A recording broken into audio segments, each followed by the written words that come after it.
Oo. So gabi na mga solid kong katambay, meron pang dumating na ano rito, nambuburaot, nambubuset. So may plano siyang ipabuo na ano, pabuo na wave eye. Bar. So gagamitin natin dito bali Kaya babox na. pitch bike po. So second hand to, second hand. Sige na natin Second hand. nakuha sa tropa. Second hand po nakuha sa tropa ito. So ano siya, pitch bike na anong size ng barbula nito? 24-28? Yes, of course. So second hand po na big valve to mga solid ko katambay na pitch bike. So yun, nakita nyo nabusalsal po yung valve seal kasi mataas yung cam na ginamit dito. Pero ayusin yan ni Doc Eds. So gagawa natin ang paraan yan. So ito po, shoutout kay Gams Feliciano. Magbubuo kami ng ano, Wave 125. Wave 125 na pan-service niya. Ang araw-araw lang po. Pan-daily. Pero yung black niya, brand new mga solid ko katambay ito. Bali 62 pala to. Ang araw-araw 60. Gagamit tayo ng ano, black na 62mm na pitch bike. Pitch bike lang sa kalam. Pitch bike baka naman. It's Bike Philippines. So gaya nga na sinasabi ko mga solid ko katambay, ay wala tayong ano rito, brand war kasi lahat ng pyesa, lahat ng parts pwede natin gamitin. So ito yung kanyang pistoring mga solid ko katambay, 62mm. Alright, 62mm na pitch bike. LHK valve. So parang wala akong nakikitang piston pin dito. Ayun pala, nasa loob.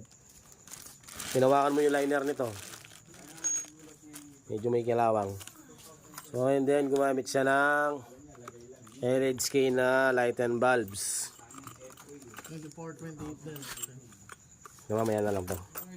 So may gamit din tayong ano rito, adjustable cam gear na pitch bike. So sa mga adjustable cam gear, ito yung lagi kong ginagamit mga solid ko katambay. Gaya ng binuo kong sniper at binuo kong Mio, ganito rin yung ginamit ko. Mas ano siya, mas komportable ako dito at saka parang mas maganda yung mga texture ng tornilyo at saka thread.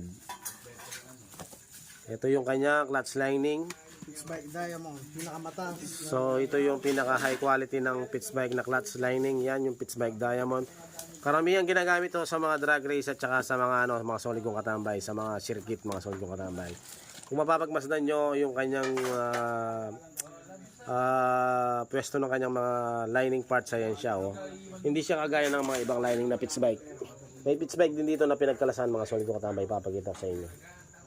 Ito siya, galing sa ano, sa Raider 150. Ito siya oh, ganito yung pang Raider 150 na ginamit. So ito kalimitan pag ganito yung clutch lining niya, yung mga ginagamit ko pang Raider, pang Sniper. Saglitan lang to, mga ilang biyahe lang sa amin, pinapapalit ko na kasi malakas umitim yung langis. Yung kulay gray nyo, hindi kamukha nito mga solid ko katambay. Ito parang ano so, parang stock ng ano. Pwede rin po sa Sniper 135 to mga solid ko katambay na at saka X1R. So gagamit tayo ng ano dito, pitch bike din na valve spring mga solid ko katambay. Ilan yung tension nito at anong anya? 3.0 ba o ano? So sorry mga solid ko katambay, wala siyang ano, basta wave 125 valve spring lang nakasalagay. Kaya beto rin. Clutch spring. Ba't tatlo lang? Apat dapat to. Kapala dapat nila ko nito itong siguro. Ay hindi pala, 6 yung ano nito, clutch spring. So tatlo. So yung palang clutch lining mga solid ko katambay, may kasama palang libreng clutch spring kay pitch bike. Ito siya. NK high flow.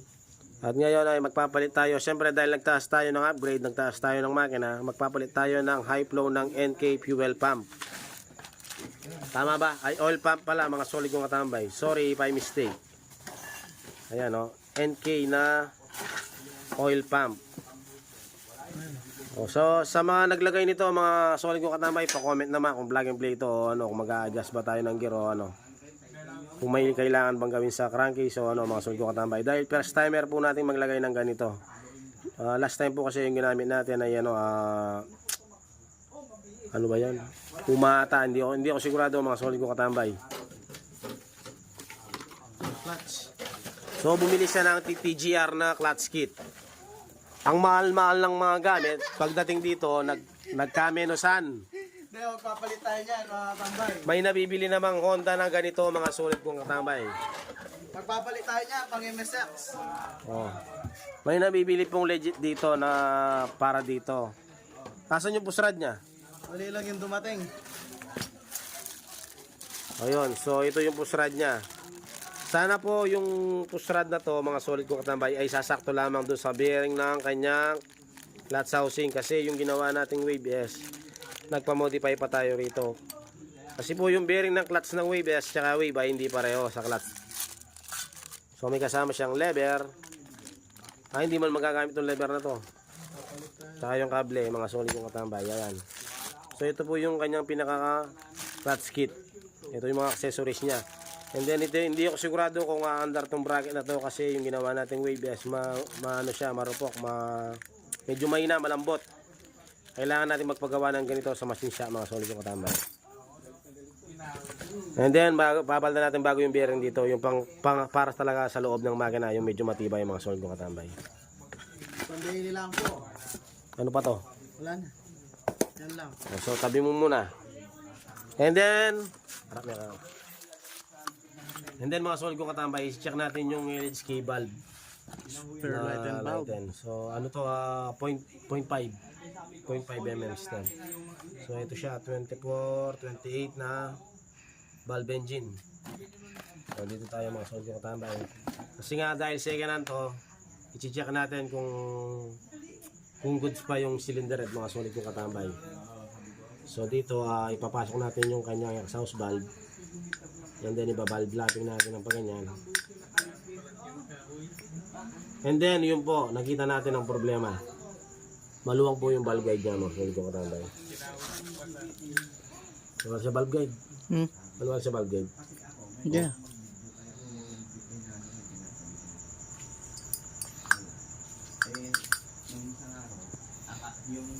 Pinasa na mo yung kaluguran yan. So parehas po maluwang yung valve guide niya. Malamang sa malamang walang airbox to mga solid kong katambay. Walang hell cleaner. Walang reaction. So kailangan natin palitan ng dalawang valve guide to mga solid kong katambay. And then as you can see mga solid kong katambay, tignan nyo yung LHK na light and valve. Ito sila balik tinabasan lang siya. And then maraming baka conversion sa ibang motor, tapos kinuha lang yung sukat ng sukat ng barbula ng Wave 125 mga solid kong katambay. Pero goods naman siya sa quality.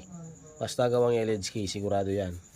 So gagawin natin dyan para maging matibay to, iinit natin dito sa bandang to. And then parang papasbubuin ganun mga solid kong katambay para titibay yung dulo ng kanyang barbula. Kasi minsan dahil naka-valve spring tayo tapos naka-cam, sumasapad po ito. Ngayon may gagawin tayong kakaibang pamamaraan. Kung pwedeng lagyan natin ng valve seams, so basta bahala na. Kagaya po nung ginawa natin doon sa ismas na napanood nyo last few days mga solid kong katambay. So ayan Yan po ang tsura ng mega ito. Isang pa lang. Kaya ito, pinatong dalakin. Okay mga solid kong katambay, ito na sila. So abangan nyo po itong Wave 125 na to mga solid kong katambay. From Gams Feliciano, ayan. Ito po yung magpapabuo ng motor sa atin mga solid kong katambay. Hintayin nyo. Ibibuild po namin ito simula sa chassis hanggang sa mga sa wiring, sa kaha, sa gulong, sa shock. Pipinturan namin lahat yan. I-update ko kayo bawat mangyayari sa motor na yon. Lance concept ang gagawin. Yan. Sige mga solid kong katambay, hanggang dito na lang. Maraming salamat sa inyo. God bless all.